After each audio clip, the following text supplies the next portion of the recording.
소통의 정형외과 이것도 주사인가요? 이건 수술인가요?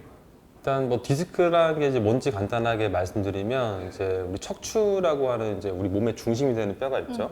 그 뼈 사이사이마다 젤리같이 말랑말랑한 구조물이 있어요. 그게 디스크라고 하고, 디스크가 이제 제자리 지키지 못하고 뒤로 이렇게 삐져나오면 디스크 탈출증이라고 합니다. 근데 이제 이게 그냥 우리 흔히 알려진 그냥 디스크라고 이제 알려진 거죠. 근데 이게 퇴행성이라고 이름 붙여진 거는 나이가 들면 그 디스크 안에 있는 물이 좀 줄어요. 원래 물이 이렇게 말랑말랑하게 있는데 물이 점점 줄기 시작하면 점점 그 기능이 잃기 시작하면서 좁아지는? 점점 밖으로 삐져나오는 거죠. 주사 치료가 사실 요새 많이들 해요.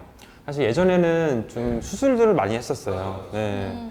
근데 약간 수술이 이제 답이 될 때도 있긴 했지만 좀 많이 했었던 과거에서 이제 많은 이제 환자분들의 좀 이렇게 수술 후 통증들이 보고가 됐었고 결과가 생각보다 네, 그렇죠. 네. 보통 예전에는 이제 허리에 대한 수술을 할 때 이제 유압술이라고 해서 안에 그 디스크라던가 신경을 누르고 있는 뼈 조직을 다 드러내고 드러낸 만큼 뼈가 불안해지니까 뒤에다가 나사못을 크게 뭐 적으면 4개, 많으면 8개까지 이렇게 큰 수술을. 고정을 했었어요. 근데 그 수술은 사실 의미가 있을 때는 충분한 의미가 있는 게 마비가 너무 심하게 진행할 정도로 신경이 눌렸을 때 그때는 그 수술했을 때 확실히 결과가 좋죠. 하지만 신경이 많이 눌리지 않은 정도고 통증도 별로 심하지 않았던 분들한테 그 수술을 했다면 환자분 입장에서는 수술하기 전에는 약간 조금 불편한 정도였는데 하고 나니까 허리 통증이 많이 심하게 보고가 됐었어요. 그래서 이러다 보니까 요새는 이제 그런 수술들은 지금 지양하고 있고 요새는 이제 주사를 통해서 좀 이렇게 조절을 하는 방안으로 대안이 돼 있는데 그게 보통 허리 디스크에 대해서 가장 의미가 있는 거는 신경 차단술이에요. 신경 차단 저는 네. 안 맞아봤지만 주변에서 엄청 아프다고. 근데 원장님은 그 아픈 주사 안 좋아하시죠? 아, 네, 맞아요. 좀 이제 여러 허리 주사 중에서 좀 제 개인적 경험상 좀 주사 놓을 때 환자분이 가장 힘들어하시는 게 신경근 차단술이라는 게 있어요. 신경근이라고 하는 거는 허리에서 나오는 신경 중에서 딱 그 밖으로 나오는 가장 큰 뿌리 같은 신경들이거든요. 거기다가 이제 주사를 놓으면 사실 주사에 대한 효과는 확실하게 있어요. 특히 이제 허리뿐만 아니라 다리가 저릴 때. 근데 그것을 타겟으로 주사를 하면 주사 그 공간을 찾기 위해서 들어가는 과정일 때 환자분들이 너무 힘들어하십니다. 어른, 성인, 형부들, 남자들도 눈물이 나는데 너무 아프대. 저도 그 주사를 좀 했을 때 환자분들이 많이 힘들어하는 과정을 봐서 좀 더 환자분한테 좀 덜 아프게 또 효과 있게 할 수 있는 건 뭘까 이제 고민을 했는데 좀 더 그거보다 시작점인 안쪽으로 접근을 하면 환자분들이 좀 이렇게 통증을 별로 느끼지 않으면서 효과 원장님 있게 치료할 수 비법을 지금 있도록. 누설하는 거 아니에요? 네, 아 예. 이 비법. 예, 어쨌든 네, 신경근 차단술이 좀 가장 많이 힘든 과정이지만 좀 방법에 따라서는 좀 덜 자극적으로 좀 이렇게 효과 있게 치료할 수 있는 방법이 있다. 이렇게 말씀드릴 수 있고요. 그래서 이런 결론 주사가 이제 그러면 뭐 환자분들이 물어보세요. 잠깐 아플 때만 의미가 있는 거지. 이게 뭐 그럼 아플 때만 하는 거면 무슨 큰 의미가 있겠냐.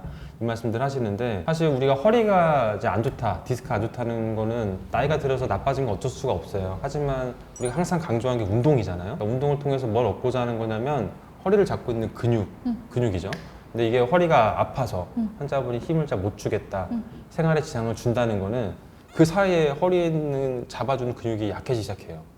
약해진다는 것 자체가 결국 안 그래도 안 좋은 허리병을 더 나쁘게 만들거든요. 그래서 주사가 하는 역할은 당장에 이제 그런 아픈 걸 조절하는 것뿐만 아니라 길게 봤을 때도 빨리 그걸 조절함으로써 근육량을 빠지지 않게 해주니까 길게 봤을 때도 의미가 있는 거예요. 운동법을 다음에 좀 가르쳐 주시면 허리나 네, 뭐 그렇죠. 네. 관절에 좋은 운동, 그쵸? 네, 맞죠. 이렇게 뭐 질환마다 추천한 운동들이 있거든요. 네. 그런 거는 제가 나중에 한번 정리하게 되면 주사에 대해서 정리를 하자면 이제 아까 말씀드린 게 몇 가지가 있었죠. 염증 주사, 그리고 연골 주사, 플루 주사, 신경 차단 주사 몇 가지가 이렇게 있었는데 사실 여러 주사들이 다 있지만 이게 결국 주사라는 거는 적절한 시기가 중요해요. 그러니까 이 시기를 놓치게 되면 사실 주사를 맞아도 별로 의미가 없는 상태가 맞아요. 되거든요. 참으면 안 돼요. 네. 그래서 사실 뭔가 주사에 대해서 내가 맞아야 될까?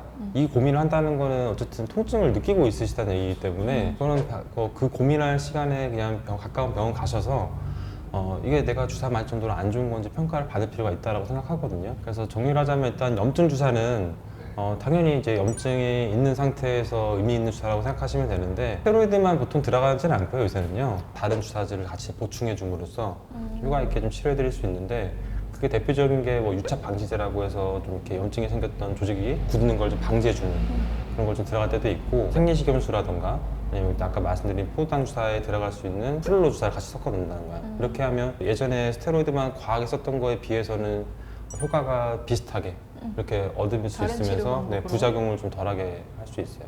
네. 그리고 아까 말씀드린 연골 주사는 이제 결국 관절염에 쓴다고 생각하시면 될 것 같아요.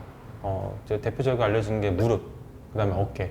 이 두 부위가 지금 이제 보험으로 인정이 되거든요. 그래서 보통 어깨 관절염, 무릎 관절염 있을 때는 보통 1년에 2번의 스케줄로 해서 6개월에 한 번씩 이렇게 좀 주사를 맞으러 오십니다. 오십견이랑 다른가요? 일단 오십견은 이제 어깨 염증이 생겼을 때 염증으로 인해서 어깨 관절이 굳는 과정을 오십견이라고 해요. 아 그럼 네. 다음에 얘기해야겠네요. 아, 네. 네. 네. 오늘 여기까지. 여기까지입니다. 네.